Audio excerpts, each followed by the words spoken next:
নাম তোমার? কাব্য। কোথা থাকো তুমি? পাশের ফ্ল্যাটে। হ্যাঁ।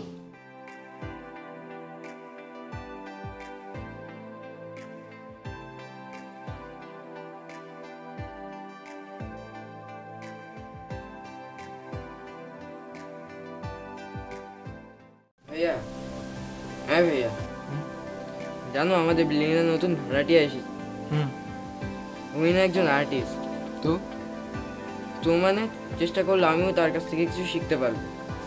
তার তো আর খাই দায় কাজ নাই, তোমার আর্ট শিখাবে। ঘুমা, কালকে স্কুল আছে।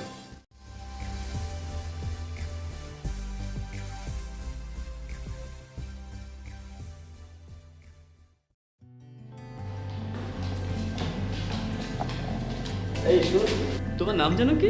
কাব্য। কাব্য, কেমন আছো তুমি? ভালো। আচ্ছা, আপনি কি আর্টিস্ট? আর্টিস্ট কিনা জানি না, তবে আমি ছবি আঁকি।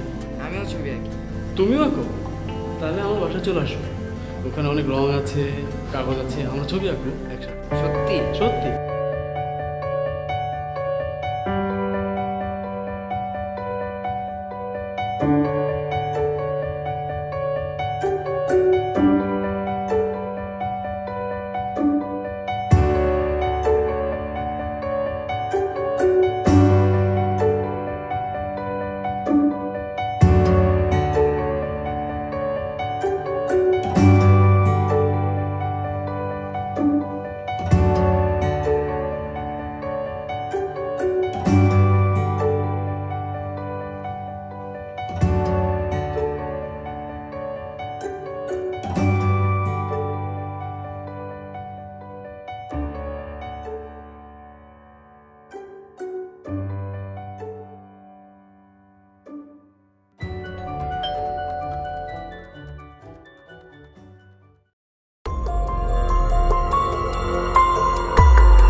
বুদ্ধ, কাব্য কোথায়?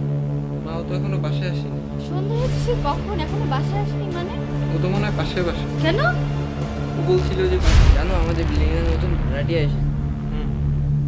উনি না একজন আর্টিস্ট। তো তো মানে চেষ্টা করলে আমিও তার কাছ থেকে কিছু শিখতে পারবো। কই চলতে দেখি।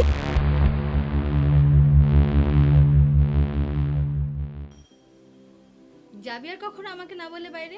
আমি আমি দেখছি। দেখো কাব্য, মানুষের জীবনে অনেক কিছুই ঘটে। দুঃখ, কষ্ট, অঘটন, এগুলো মিলেই মানুষের জীবন। তুমি কি জানো আজকে তোমার সাথে যা ঘটেছে তা একসময় আমার সাথেও ঘটেছিল?